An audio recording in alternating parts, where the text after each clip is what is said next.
Hello VEPro members. So today we got a 2013 Kia Soul here at the shop, and the customer complained that during the cold weather intermittently the vehicle does not start, and they have to repeatedly try turning the ignition on and off multiple times until the immobilizer system authorizes the ECU to start and the vehicle starts. And this is a wide common issue across Kias and Hyundais that have the Smartra immobilizer system, and we're going to show you the various kinds. We have two types in hand that we're going to show you later on. And so typically what happens is when you turn the ignition on, the information from the key goes through to the Smartra unit, authorizes the key, and then the Smartra unit sends the authorization, or let's say the green light, to the ECU to allow the fuel pump and the igniters and the coils to work and allow the vehicle to start. So what happens is in the cold weather, there are certain areas within the immobilizer system that fails. Sometimes the coil fails, sometimes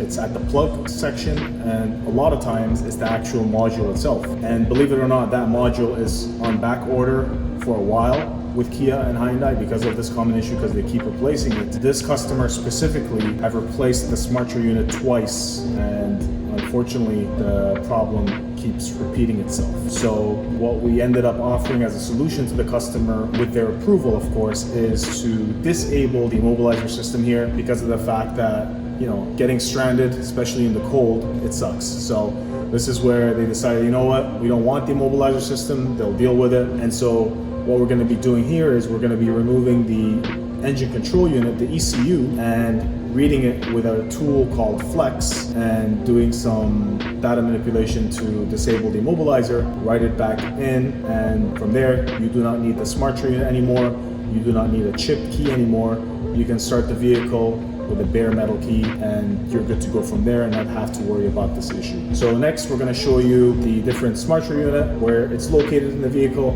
where the ECU is located, how to remove it, and go from there. Alright, so we found out that there was two Smartra units on the passenger seat for this vehicle, and there's one installed in there. So again, this was serviced twice. The same issue. This is the type of Smartra unit that this vehicle uses. Typically it's located either on the steering column or behind the cluster, or sometimes hidden way down there above the brake pedal. But once we disable the immobilizer system, even if this is still connected in there, it's not going to matter because it's going to bypass this. The ECU will always get the green light to start the vehicle basically, so it doesn't need the authorization from the Smartra unit. But this is what typically fails, and this is what is back ordered, and this is what causes pain to Canadians in the cold. Because one important fact is the Kia and Hyundai USA models do not use immobilizer systems in their vehicles at all. So these type of keys in Canada has a transponder chip in there, which communicates with the Smartra unit through the antenna ring for the whole system to work. In the States, you have the exact same looking key, but there is no transponder chip in there. So a lot of times when we do keys for customers, they buy keys from eBay and it's way cheap, and it turns out to be there's no transponder chip in there, right? And it's a US model key, that's why. So this only applies to Kia, Hyundai, Canadian systems. And again, you know how the winter is in Canada, and it causes some failure in the board in here. There are ways to repair this, but honestly, based on our experience, it fails again. And the problem is because it's a multi-layer board, there's some damages that happen within the layers, and you can't repair that. And so this is one type of Smartra unit. Another type of Smartra unit that you see from other vehicles is it looks like this. The part number for this one is 95420-H1000. So it might look like this, but then again, prone to fail. This part number here, for your reference, is 95420-2L700, way up there. Might be hard to see through the camera, but that's the part number for this. And so if you have these type of Smartra units, they are common to fail. But very easy to identify this problem is when you start the vehicle, how the Kia and Hyundai system typically works is the opposite of most other vehicles out there. So traditionally how an immobilizer system works is you have a red flashing light or a yellow flashing lock or a yellow flashing car. Pretty much the immobilizer system on the dash or on the cluster. And when you turn the ignition on, that might stay on solid for a second or two. And if the key is authorized by the immobilizer light extinguishes, or I should say the immobilizer light goes away, and that means that the key was the right key for the car and the immobilizer system accepted the key. Once the light extinguishes, the vehicle is authorized to start. So that's what traditional vehicles immobilizer system works. With Kia and Hyundai, it's the opposite. So with the Kia and Hyundai system, you do have the yellow flashing light for the immobilizer system, but when you put the key in and turn it on, if the immobilizer system accepts the key, the actual theft light will stay solid, and that's how you know the key was accepted. So when the key is solid, the car will start and it will run. That's another way of, whenever you're turning the ignition on and you have this problem, as soon as you see the car light stay solid after you turn it on, you know the key has been accepted and it will start. That way you don't need to keep cranking every time. However, if the problem is there and you're trying to turn the ignition on, the light will not be there, and then you know that there's a problem in the system. So again, Kia and Hyundai immobilizer light system is the opposite of most other vehicles out there. So that's an important note to keep in mind. So now we're gonna pretty much show you the label of the ECU, how the ECU looks like, and go from there. All right, so basically the ECU on this Kia Soul 2013 is located, of course, under the hood, right behind the battery with the two plugs right there. And there are two nuts that are located, one right there and the other bolt, it's hard to see, but way down there. We're gonna turn on a light here to hopefully be able to show you where it is, so that if you ever need to remove this and nail it to us, it's fairly easy. There you are. As you can see right there, we have a 12mm bolt and a 12mm nut that can also be removed, and you pull out the ECU and nail that. Remove the plugs, of course. Removing the plug is not very complicated. There's a tab on either side that you pull out that we're gonna show you right there. So right there, that's in the lock position.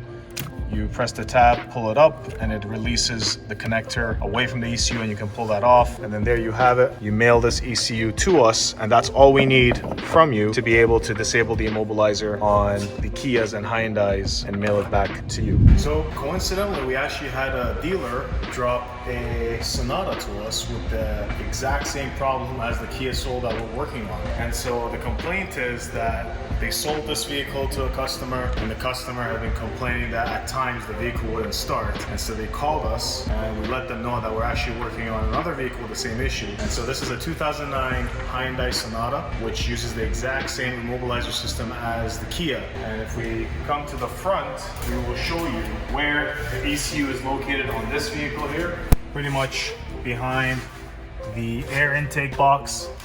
Similar tabs, and again, fairly easy to remove. So it's bolted this way with 4 10mm bolts, and once you remove this, you would mail this into us and we're able to do the rest of the work for you. For all you technicians out there, this is a Sim2K141 ECU. The Kia Soul that we worked on earlier is a Sim2K241, and so there are different Sim2Ks ECU, and we're able to service them all. So yeah, once you get this out, you send it to us, we'll be able to take care of it for you in no time and ship it back and go from there. All right, so we brought all the components that is necessary for the immobilizer system to communicate with each other. You have the remote head key that has the transponder chip built in. When you turn the ignition on, this is what's called the immobilizer antenna ring. It sends the data through the line to the Smartra unit. The Smartra unit makes sure that the key is actually programmed within. Once it's authorized, this Smartra unit sends the signal to the ECU telling it the key is good, you can allow the vehicle to run. And so what we are going to be doing in this scenario here is we're going to eliminate or bypass the Smartra unit. This antenna ring will also not be needed, but you can still keep them connected into the vehicle, so you can still keep the ring, you can still keep this, you don't even need to reach to it. We're going to pretty much manipulate the data in here to ignore the Smartra unit. So read the data in here,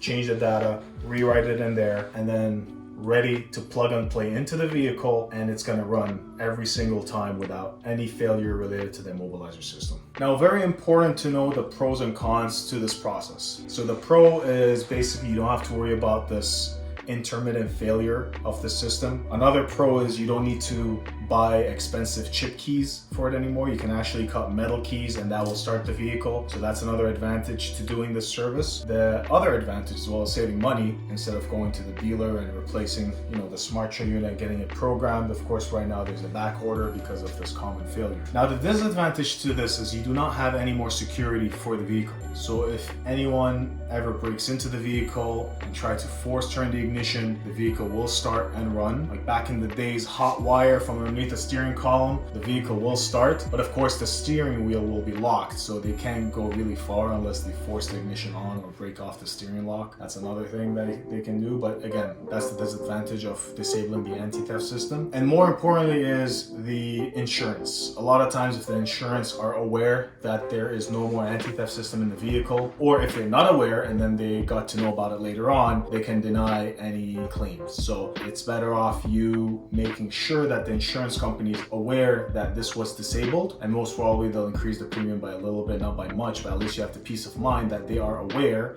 that this was done as a solution for this, otherwise the vehicle would not start. So those are primarily the pros and cons to this. Very important to be aware of it. But if you are interested in this service, you can visit us at www.vepro.ca, or you can email us at info@vepro.ca, and we'd be more than happy to service your needs on this. There will be a link to this as well that we're going to set up. But yeah, if you have any other questions, let us know. Hopefully you learned something new here. Of course, the section of reading and writing this ECU is very advanced, and if you ever need the file service, you can always read it with your Flex or with your tools. Send it to us. We can do the file manipulation for you if you're a technician or a shop yourself. If you are interested in getting the Flex to have this capability, you can buy it through us as well, and we can work together from there. But as always, hopefully you learned something new, and until next time, take care.